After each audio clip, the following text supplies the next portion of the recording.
समाज का आईना, मेरे किस्से, मेरी कहानियाँ।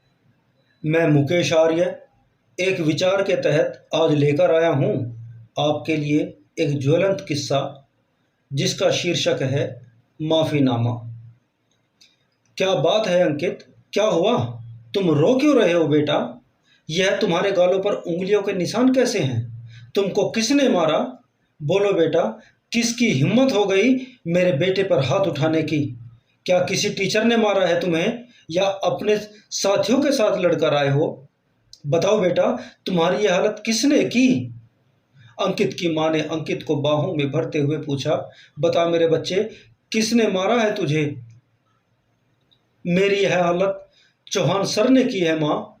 उन्होंने पहले भी मुझे 2 बार पीटा है। अब तो मेरे सारे दोस्त मेरा मजाक उड़ाते हैं। मैं अब इस स्कूल में नहीं जाऊंगा। मेरा नाम यहाँ से कटवा दो माँ। मेरा किसी दूसरे स्कूल में एडमिशन करा दो, नहीं तो चौहान सर मुझे जान से मार देंगे। रोते हुए अंकित ने अपनी माँ से चौहान सर की शिकायत करते हुए कहा। तो फिक्र मत कर मेरे बच्चे, आने दे आज तेरे पापा को। तेरे इस चौहान सर की नौकरी न छुड़वा दी तो कहना। अंकित की माँ अंकित की हालत देखकर गुस्से से आग बबूला हो रही थी। रात को जब अंकित के पिता निगम पार्षद राजनारायण घर आए, तो उनके आते ही अंकित की माँ अंकित के पिताजी पर बरस पड़ी। सारी दुनिया में अपनी डींगे हाँकते फिरते हो, मैं यह कर दूंगा, मैं वह कर दूंगा, मेरी सरकार में इतनी पहुंच है, मेरे मुख्यमंत्री से जान पहचान है, मेरे गृह मंत्री से जान पहचान है। आखिर तुम्हारी यह जान पहचान मेरे और मेरे बच्चे की किस काम की? तुम्हारी यह धन दौलत, तुम्हारा यह नाम रुतबा किस काम का, जो 1-2 कौड़ी का मास्टर हमारे इकलौते बच्चे को जब मन करे पीट देता है, पूरे स्कूल के सामने बेइज्जत कर देता है? याद रखना निगम प्रसाद साहब, कल अगर उस मास्टर को सबक न सिखाया तो मैं जहर खा लूंगी। अंकित की मां अंकित के पिता से रात भर लड़ती रही। अगले दिन सुबह के समय अंकित के पिता निगम पार्षद राजनारायण अंकित को अपने साथ गाड़ी में बैठा कर स्कूल पहुंचे। उनके साथ पुलिस की एक गाड़ी भी थी। स्कूल जाने से पहले राजनारायण अंकित को लेकर थाने पहुंचे, जहां उन्होंने चौहान सर के खिलाफ अपने बेटे को प्रताड़ित करने की FIR दर्ज कराई। जैसे ही अंकित अपने पार्षद पिता, वकील और पुलिस के साथ स्कूल में पहुंचा, तो पूरे स्कूल में हंगामा हो गया। सभी अध्यापक, अध्यापिकाएं, यहाँ तक कि प्रधानाचार्य भी अंकित के साथ उसके पिता, वकील और पुलिस को देखकर आश्चर्यचकित रह गए। क्या हुआ? क्या बात है पार्षद जी, सब ठीक तो है ना? प्रधानाचार्य जी ने पार्षद राजनारायण से पूछा। सब ठीक होता तो मैं पुलिस और वकील को लेकर यहाँ क्यों आता प्रधानाचार्य जी? कहाँ पर है वो मास्टर जिसने मेरे बेटे अंकित को मारा है? क्या उसे नहीं पता था कि बच्चों को पढ़ाई के दौरान पीटना एक अपराध है? उसकी हिम्मत कैसे हो गई मेरे बच्चे पर हाथ उठाने की? क्या उसे मालूम नहीं कि अंकित किसका बेटा है? बुलाओ उसे, अभी बुलाओ। मैंने उसके खिलाफ FIR दर्ज कराई है। आज इस मास्टर को ऐसा सबक सिखाऊंगा कि इसे देखकर दूसरे मास्टर भी हिम्मत नहीं करेंगे किसी बच्चे को हाथ लगाने की।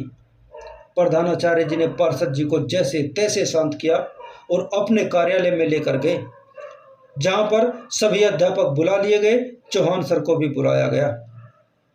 बात क्या हुई थी मास्टर जी? क्या कारण था कि आपने अंकित को मारा? बहुत शालीनता के साथ दरोगा जी ने चौहान सर से पूछा। नजरें नीची झुकाए चौहान सर ने अंकित की गलतियां बताते हुए दरोगा साहब से कहा, सर, इस बच्चे को पीटने का वाजिब कारण था। यह क्लास में और स्कूल में किस लड़कियों के साथ बदतमीजी करता है, पढ़ाई पर बिल्कुल भी ध्यान नहीं देता। इसको जो काम दिया जाता है उसको पूरा करके कभी नहीं लाता, और अपने साथ साथ दूसरे बच्चों को भी गलत शिक्षा देता है। मैं एक जिम्मेदार अध्यापक हूँ। मेरा फर्ज बनता है जो बच्चा पढ़ाई में ध्यान नहीं दे रहा उसे सही रास्ता दिखाने का, जिससे वह भविष्य में एक अच्छा इंसान और जिम्मेदार नागरिक बन सके। मुझे लगता है मैंने जो भी किया है वह बिल्कुल सही किया है, और इसके लिए मुझे किसी तरह का कोई पश्चाताप नहीं है। चौहान सर की बात सुनकर तो जैसे पार्षद जी के तन बदन में आग लग गई। वह चिल्लाते हुए, पश्चाताप? मास्टर, पश्चाताप तो तुझे करना होगा। यहाँ कर ले या जेल में जाकर कर ले। अब की बार राजनारायण की आवाज पहले से कहीं ज़्यादा ऊंची थी। चिल्लाओ मत पार्षद जी, यह स्कूल है, आपका दफ्तर नहीं। और रही बात चौहान साहब की, आपसे जो बन पड़ता है वह कर लीजिए। हमें मत सिखाइए बच्चों को कैसे पढ़ाना है और बच्चे के साथ किस तरह का व्यवहार करना है। आप अपने बच्चों को समझाने और धमकाने से तो गए, उल्टा एक ईमानदार और मेहनती अध्यापक के ऊपर इल्जाम लगा रहे हैं, उनके साथ गाली गलौज से बात कर रहे हैं। प्रधानाध्यापक जी ने गरजते हुए पार्षद राजनारायण से कहा। मामले को बिगड़ता देख दारोगा साहब और वकील साहब ने दोनों को शांत किया। वकील साहब और दारोगा जी प्रधानाचार्य जी को लेकर अलग कमरे में चले जाते हैं और उन्हें समझाते हुए कहते हैं, देखिए प्रधानाचार्य जी, आप पढ़े लिखे और समझदार व्यक्ति हैं। हम नहीं चाहते कि किसी तरह से चौहान सर का कोई बुरा हो। हम दोनों भी मजबूर हैं उनके खिलाफ कार्रवाई करने के लिए। समझने की कोशिश करो प्रिंसिपल साहब, यदि यह बात आगे बढ़ गई तो चौहान सर की नौकरी भी खतरे में आ सकती है। उन्हें अपनी नौकरी से हाथ धोना पड़ सकता है। आपकी नौकरी तो परमानेंट है, आपका ज़्यादा से ज़्यादा ट्रांसफ़र होगा, लेकिन चौहान सर तो गेस्ट टीचर हैं। इस प्रकरण में उनकी नौकरी चली जाएगी और भविष्य में भी उन्हें कहीं नौकरी नहीं मिलेगी।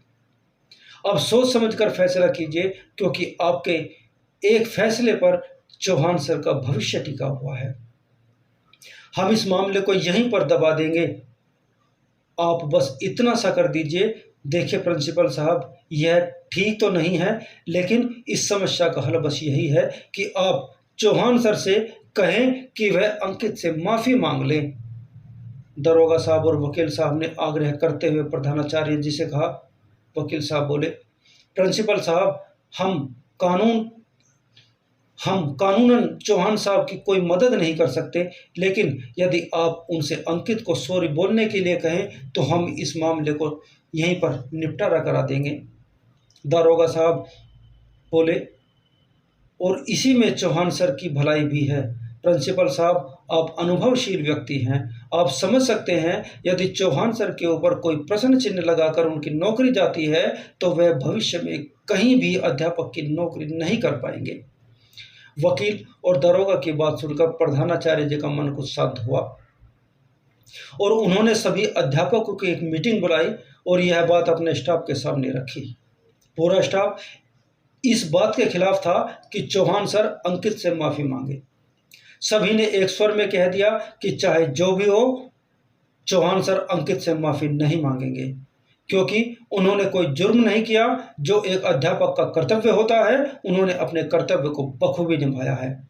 स्कूल का सारा स्टाफ चौहान सर के साथ खड़ा था, लेकिन जब प्रधानाचार्य जी ने सारी बातें सभी को समझाई कि यदि हम ऐसा नहीं करते तो चौहान सर की नौकरी जा सकती है, उन्हें अपनी नौकरी से हाथ धोना पड़ सकता है, और इनके ऊपर यह इल्ज़ाम लगकर इनकी नौकरी गई तो वह कहीं दूसरी जगह भी नौकरी नहीं कर पाएंगे। चौहान सर यहाँ पर एक गेस्ट टीचर के रूप में कार्य कर रहे हैं। नई नई शादी हुई है उनकी, घर की EMI है, घर के और भी दूसरे खर्चे हैं। चौहान सर से के सॉरी बोलने में इनकी किसी तरह की कोई इज्जत कम नहीं होगी, क्योंकि हम सबको मालूम है उन्होंने जो भी किया वह बिल्कुल सही था। लेकिन हमारे मानने और ना मानने से कोई फर्क नहीं पड़ता। कानून इसके लिए चौहान सर को दंड दे सकता है, जो ना तो मुझे मंजूर है, ना ही आप किसी को स्वीकार होगा। प्रधानाचार्य जी की बातों से सब सहमत हो गए और सभी ने चौहान सर को ना चाहते हुए भी सॉरी बोलने के लिए तैयार कर लिया। इसके बाद वकील साहब और दारोगा जी पार्षद राजनारायण के पास जाकर उससे बोलते हैं कि चौहान सर अंकित को सॉरी बोलने को तैयार हैं। पहले तो पार्षद राजनारायण इसके लिए तैयार नहीं होता, लेकिन वकील और दारोगा जी के समझाने के बाद वह मान जाता है और शर्त रखता है कि पूरे स्कूल के सामने चौहान सर मेरे बेटे से माफ़ी मांगेंगे। पूरे स्कूल को इकट्ठा किया जाता है और चौहान सर से अंकित को सॉरी बुलवाया जाता है। पार्षद राजनारायण इसे अपनी जीत मानकर घर वापस चला जाता है। अंकित स्कूल के सभी बच्चों का हीरो बन चुका है। सारे बच्चे अंकित का लोहा मान गए। अंकित ने बच्चों से वादा किया था कि वह चौहान सर से माफ़ी मंगवा कर रहेंगे और वह वायदा पूरा कर भी दिया। प्रिंसिपल साहब ने एक मीटिंग बुलाई और इस मीटिंग में सभी अध्यापकों को यह आदेश दिया गया कि बच्चे चाहे जो भी करें, आज के बाद कोई भी अध्यापक किसी भी बच्चे को मारेगा या डांटेगा नहीं। प्रिंसिपल साहब ने कहा, जब देश का कानून ही हमारे हाथ बांध देता है तो हमें किसी की कोई फिक्र करने की ज़रूरत नहीं है। आपको जो बच्चा लगता है कि यह बच्चा गलत है और इसके माता पिता इसको सपोर्ट करते हैं, तो उस बच्चे को इसी स्कूल से निकाल दीजिए। किसी का बच्चा अच्छा बने या बुरा, हमें इससे कोई मतलब नहीं होना चाहिए। आज के बाद हमें केवल मतलब अपनी नौकरी से है। प्रिंसिपल साहब के इस फैसले का स्वागत सभी अध्यापकों ने एक स्वर में किया, क्योंकि जब देश का कानून ही हमें हमारे काम को ईमानदारी से करने से रोकता है, तो हम भी उतना ही काम करेंगे जितना कि जरूरी है। क्योंकि हमारा भी परिवार है, हमारा भी मान सम्मान है, हमारी भी इज्जत है, तो हम इससे ज़्यादा नहीं करेंगे। हमें अपने मान सम्मान का भी ध्यान रखना आवश्यक है।